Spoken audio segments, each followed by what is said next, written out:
Good day. Thank you for tuning into this primary election candidate forum for Port of Olympia, District 1. This forum is presented by the League of Women Voters of Thurston County and TCTV. The League is a nonprofit, nonpartisan political organization that encourages the informed and active participation of citizens in their government. The League registers new voters, studies issues, and advocates for its positions with the legislature. Despite its name, the League is open to both men and women of voting age. I'm Melissa Minharis from the League, and I will be moderating today's forum. The candidates for Port of Olympia District 1 are George L. Barner Jr., Joe Downing, and Joseph Tracy Krieger. For this forum, each candidate will have 2 minutes for an opening statement. Then I will ask a series of questions in alternating order. The candidate first asked the question will have 2 minutes to respond. The other candidates will each have 1 minute. Each candidate will then have 1 minute for closing statements at the end. Today we will begin with opening statements from the candidates. Mr. Barner, would you please start? Okay, thank you very much. First of all, I want to thank the League of Women Voters for the opportunity here to be here and to come before the voters and be able to make my case for my re-election effort. So I'm very pleased to be a part of this event.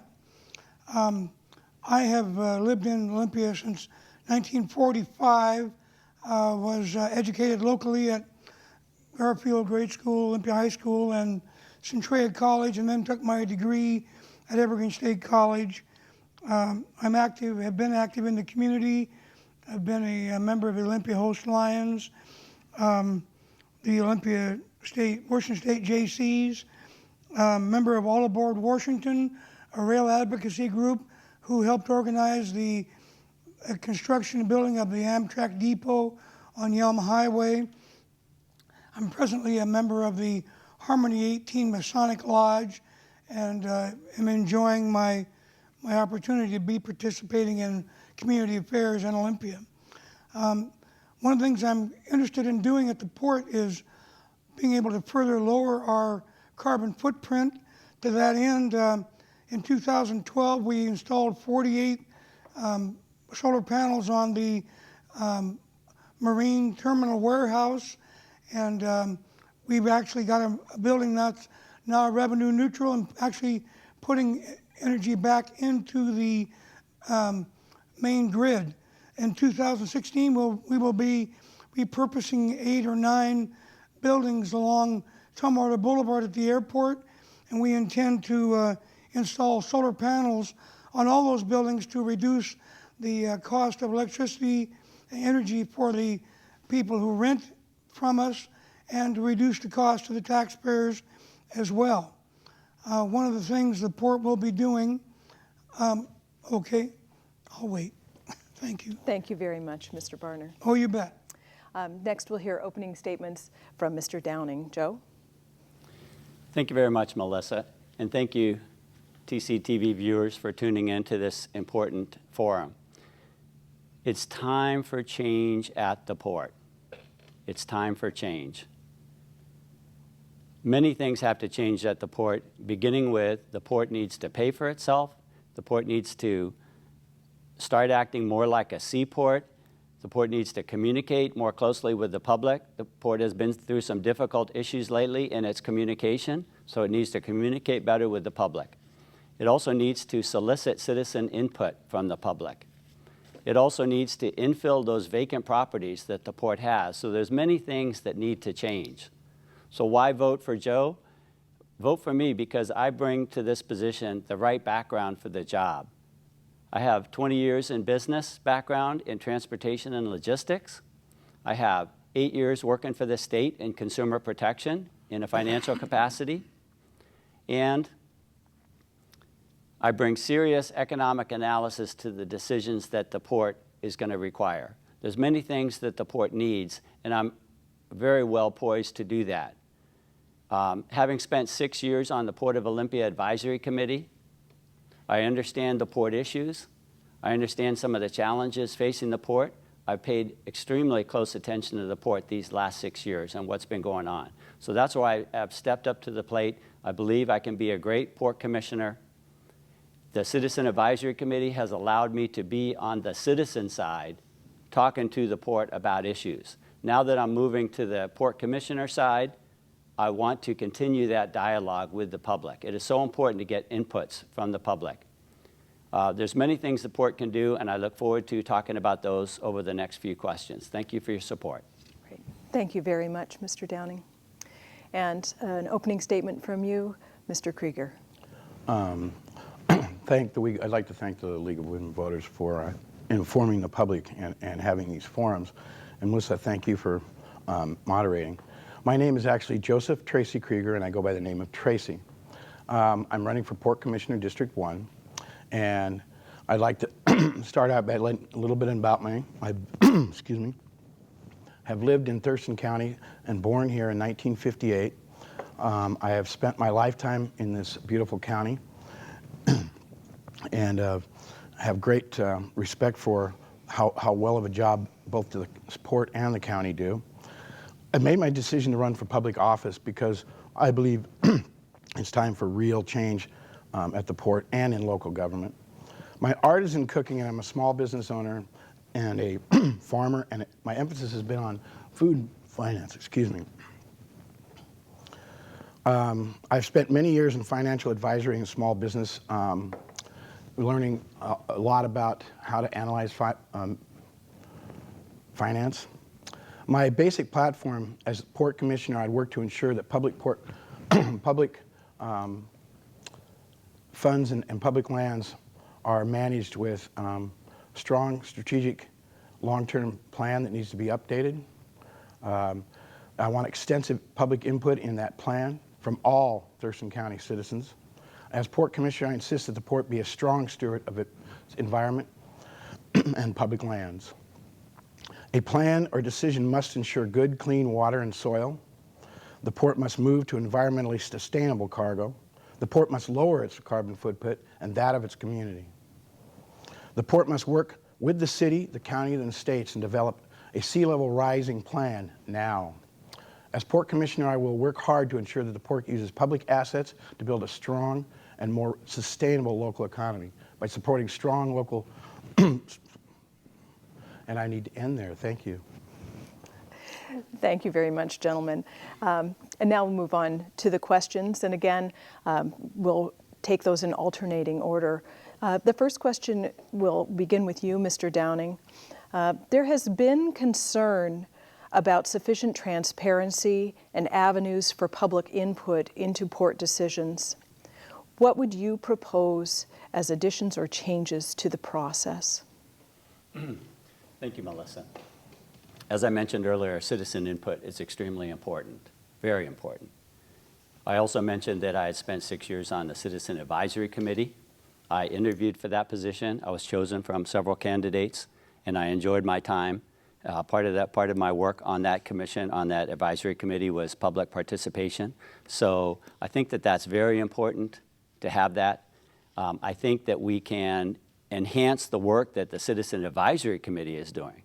The port needs to take that group more seriously and really think about how they can add value to port decision making.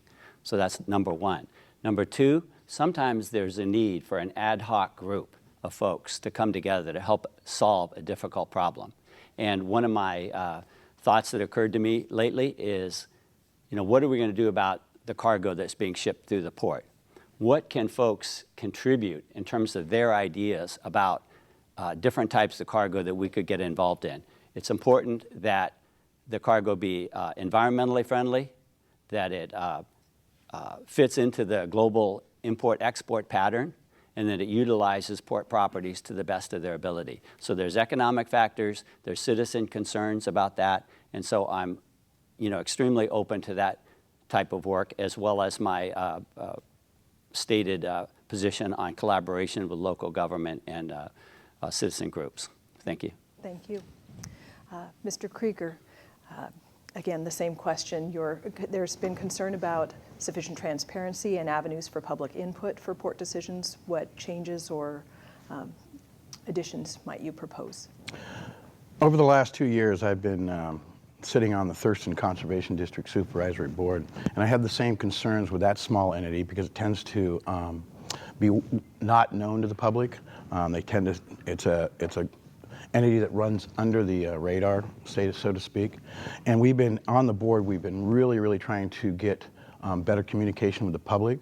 There are, in the 21st century, we need to work with more of the avenues of building emails and communications, electronic communications, even if it's through Facebook, emails, through with newsletters, even advertising a bit more and getting out into the public and making the public more aware. I think that same thing applies to the port. As a longtime citizen, I've never actually, ran across direct. There was even an ad in a paper. I think, more posting and more awareness of the port is important to me. Spending. Go ahead. Thank you very much.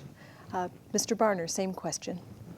Melissa, thank you. I have been advocating transparency for the Port of Olympia for the 8 years I've been there. We're a public agency. We televise our meetings. There's even some discussion about televising our work sessions that happen. They didn't even exist till I came to the port. I was the one that proposed having work sessions for the port commissioners to come together and be able to talk, because two of us can't have a discussion without a public meeting. It's difficult to be able to communicate to the citizenry when you can't even talk to another commissioner and know what they're thinking or how they feel. So I think that we just need to do a better job of illuminating our meetings. We televise the regular board meetings, and I'm supportive of the idea of televising the work sessions, although it'll cost us. So, Mr. Barner, just a point of clarification for some of our viewers. When you're talking about the two commissioners can't speak to each other, that's due to the Public Meeting Act, the Open Meeting Act? Well, two of us are a majority of the board. Right. We can't talk about anything that might lead to a decision. I could have a talk about the weather, but we can't talk about anything that's related to port business. Due to that act? Yeah, to the state law. I just wanted to clarify that for our viewers because not everybody may be aware of those requirements. So thank you very much for your response. Mr. Krieger, we'll start. The next question goes to you, so you get 2 minutes to respond, and the other candidates will get 1 minute each to add on or to clarify their own responses. The next question is, this year the Port Commissioners will be discussing the best use for its property between the Children's Museum and 4th Avenue. What would you propose for that area? That is the East Bay development area. That is also the area in which Mosley Creek enters into the Puget Sound. I'm a pretty strong advocate about the idea of maybe restoring some of that area. I'm concerned the development of there because of how unstable that ground is. I'm also concerned that we're not doing enough to bring back quality estuaries. There is a plan out there that possibly to build that we bring Mosley Creek up from under State and Plum Street, or State and Plum, and maybe possibly that area gets turned into a place where the seawater can come in and you develop a small estuary. Thank you very much. Mr. Barner. Well, I would say, first of all, the area is poised for development. We invested port resources in that location with sidewalks, stormwater, street lights, streets, to make it pad ready for development. I've been talking to the executive director of Lot Alliance about the possibility of forging a partnership with the Lot organization to do some biotech there, perhaps some training facilities for training engineers, people who might want to go into the business of managing a stormwater or sewage treatment facility, a variety of technically skilled jobs that would be well-paying and would probably serve them well into the future. And that would give us a way to train these new people who need to be job ready to hit the ground. Great. Thank you. Mr. Downing? Thanks, Melissa. That's a beautiful piece of property, that particular parcel. I drive by it many times. I know that sea level rise is an issue, and I know that when they wanted to locate City Hall a few years ago, they opted for this old Safeway property because that was, higher ground, not so close to the water. So that tells us that we need to be very careful as we build into those properties. That being said, it's a beautiful piece of land in terms of its location. If we do develop it, then it needs to, we'd have to bring in quite a bit of fill because we have to start planning for sea level rise. And how we're going to start doing that is property by property. We can't realistically erase half of downtown Olympia, but we can parcel by parcel plan for that. So I'm open to ideas. And again, I want to hear from the public what they think would be a good use. Our population is increasing. We're in people are discovering Washington, so we need to concentrate on infilling the core of Olympia so we don't have suburban sprawl. So there's many important discussions that have to go on. But I do favor either good businesses or good, office buildings or what have you. I'm open to ideas. Great. Thank you very much. The next question, Mr. Barner, we'll start with you. As a port commissioner, would you accept all legal cargo or propose restrictions? Well, the port is a special purpose government designed to provide economic opportunity for the region, and I'm pretty much open to any legal cargo that is out there. I think I came into this job 8 years ago with the idea of trying to make the port self-sufficient rather than depending on any amount of tax. We have next to the very smallest tax assessment in the whole county. It's 1.48 cents per thousand, which is a very small amount of taxation. But I'd like to be able to have a port that's self-sufficient. So anything that will pay its way, I am supportive of. I realize the propellants that we've been shipping that have been coming in from China and going to the Bakken oil fields for the fracking, hydraulic fracking, are controversial, but the port is all we do is take it off the boat, put it on the train. We didn't make the deal. The deal was agreed to by Diamond in Texas and the Chinese. So it's a legal cargo, and it's a valuable cargo, and it generates good revenue for the port. Although because of the increase in fracking, we've now seen a decline in the oil price, which means there's less oil available on the market, and so we're seeing a reduction in that product coming to the region because of the glut of oil that exists in the country. So I don't exactly know where that's going to go, but I'm interested in looking for all kinds of cargo and green cargo as well. We used to do windmill blades. We have a lobbyist in D.C. lobbying to try and get the Congress to reinstate the tax credit so we could once again do the wind turbines, which come from Argentina and were used in the Columbia Gorge and on the Snoqualmie Pass. So those are opportunities. Great. Thank you very much. Mm-hmm. Mr. Downing. Would I accept all legal cargo? Yes, I would. The port is in the business of shipping cargo. That's what they should do. However, the port does have a say in every type of cargo that crosses their port. So I have to differ from Commissioner Barner in saying that, I'm not a party to any contract. I am a party to that contract as a port commissioner. So the real issue, and I do believe we're talking about, proppants coming through the port, and part of my platform is diversify the cargo.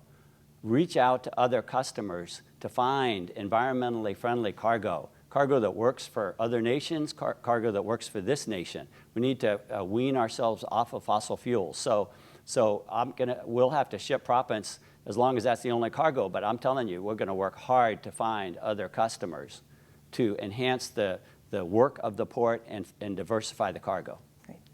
Thank you very much. Mr. Krieger, same question. Could you repeat the question? Yes. As a port commissioner, would you accept all legal cargo or propose restrictions? I would accept all legal cargo. My concern as a lifetime resident of Thurston County and a resident of Olympia is the struggle that the port does just to maintain the marine terminal. We are at the very bottom of the Puget Sound. Ships have to pass Everett, Seattle, and Tacoma. So it's been a real challenge to maintain the business of the marine terminal. I would like to see a diversification of the port itself. Thurston County taxpayers, all of Thurston County taxpayers pay into the port. Does the marine terminal benefit all of the Thurston County? The other question is, this issue on making sure that the cargo that does come in is environmentally stable and, good. And I also believe in lowering the carbon footprint. I'm concerned that we're importing fractions. Probably the only reason we're importing fractions is because this port accepted that, because other ports wouldn't. I believe we can grow the terminal with other avenues, and I believe we need to redo the strategic plan that focuses on rebuilding the business at the marine terminal. Great. Thank you very much. All right, we're getting closer. So Mr. Downing, this question goes to you first. How would you balance environmental concerns and economic development for the port? Thanks, Melissa. I want to say, to start out, that I consider myself an environmentalist. I spend a lot of time outdoors. I support the environmental movement. I spend a lot of time with my economics background. I spend a lot of time thinking about the world's environmental situation. I believe in global warming. I believe we have to reduce our carbon footprint. We need to do everything we can to forestall what's coming down the pike. I mean, it's serious. So, as a port commissioner, that's always going to be in my mind, is how can we, and so one of the things I'd like to see the port get involved in, for example, is food system development. On the one hand, you have small farmers in South Thurston County looking for ways to market their food and process their food. On the other hand, you have an increasing demand from the public for homegrown local foods. So the port is an ideal player. I've spoken to various folks about this issue, and how can the port fit into food system development? So I think that's a marriage between economic development and the environment, because we're concerned about our environment, we're concerned about our food supply. We can bring those two things together. The port can be, has the economic development mandate, and it can really take charge. Every piece of land on the one hand, I'd like to see the port utilize as properties. So yes, I'm all for economic development. On the other hand, I also want to make sure that that's a good use of property and that it's friendly and it's the kind of thing that Thurston County can get behind. That's why I'm participating in the meetings for the Tumwater properties to try to figure out what's the best use of those 300 acres down there. So I'm actively involved already in that process. Great. Thank you very much. Mr. Krieger, how would you balance environmental concerns and economic development for the port?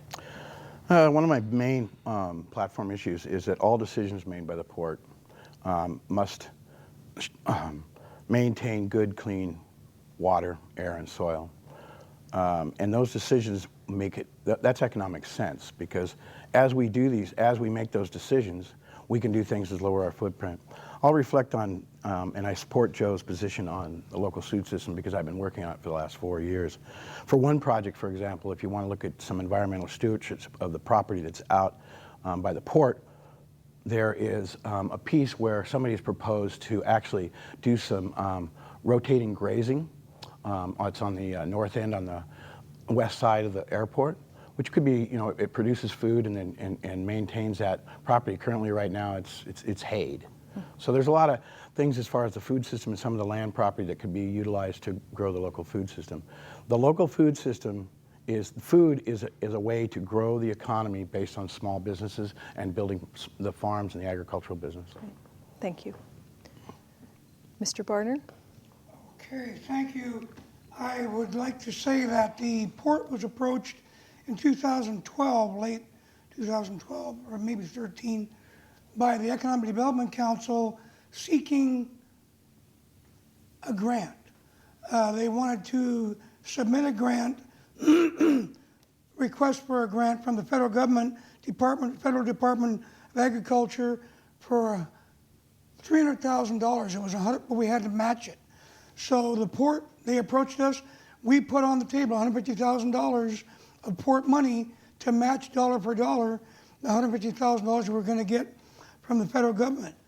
We didn't receive the grant, but we're in the game and we're supportive of providing support to the agriculture community.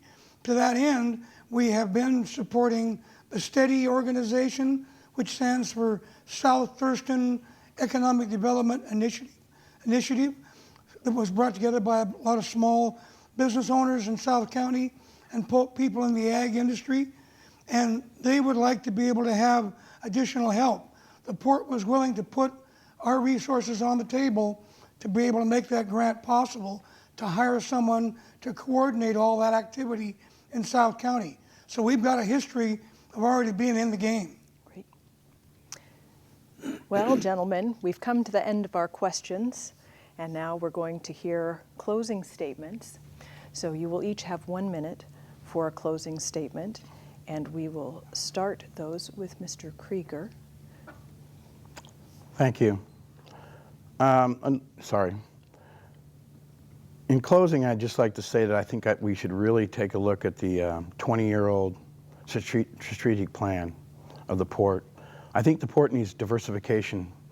That when diversifying the main areas of the port are the marine terminal, the Swantown Marina, and the airport and the areas and the lands around the airport. They tax the citizens of Thurston County, and when they tax and take in public funds, they need to manage those public funds and those public assets in a way that benefits all of Thurston County. And the aspect of getting involved in ag is one way, a fourth element in which they could benefit all of Thurston County and create jobs and bring us food security. Also, I'd like to see that the port moves everything in the area of lowering its carbon footprint. Thank you. Mr. Barner? Okay, thank you very much. Again, thanks for the opportunity to come together here and discuss this. I think that it's important that we understand that the port has been doing environmentally sound things. We've been working in sync with the Puget Sound Keeper Alliance to find the resources to begin to clean up all the historic legacy pollution that has been left at the port over the last decades, and we're building an effective entity to preserve South Puget Sound marine waters for future generations to enjoy. Environmental stewardship and safety. Our Swantown Marina and Boatworks was selected as the first Washington State clean marina and boatworks in the state, and I'm very proud of that. They have been doing a very good job. We use no neonicotinoids, pesticides anywhere on the port, and we now have beekeepers dispersed around the airport. So we're doing our job. Thank you. And Mr. Downing? Again, thank you, Melissa, and thank you, TCTV, and thank you, voters, for tuning into this discussion. I want to tell you that I 100% support the port and its functions. I believe the port needs a good manager, and I believe I am a good manager of the various functions, from the Swantown Boat Marina to the shipping terminal to the Tumwater properties to reinforcing and supporting the farmers market. There's many different things going on, and you need a good manager. So I hope I communicated my qualifications for this position. I want to see the port grow. I want to see the port pay for itself. I look forward to 2 years from now asking anybody, and they know what they're getting from the port. They know their benefit, no matter where they live in Thurston County. The port belongs to Thurston County. It may be called Port of Olympia. It belongs to Thurston County. I want people to be proud of their port, and I'm proud to be your next port commissioner. Thank you. Thank you very much. Well, that brings us to the end of this forum. We'd like to thank you candidates, George Barner, Joe Downing, Joseph Tracy Krieger, all candidates for Port of Olympia, District 1. And thank you to TCTV and the League of Women Voters for making this forum possible.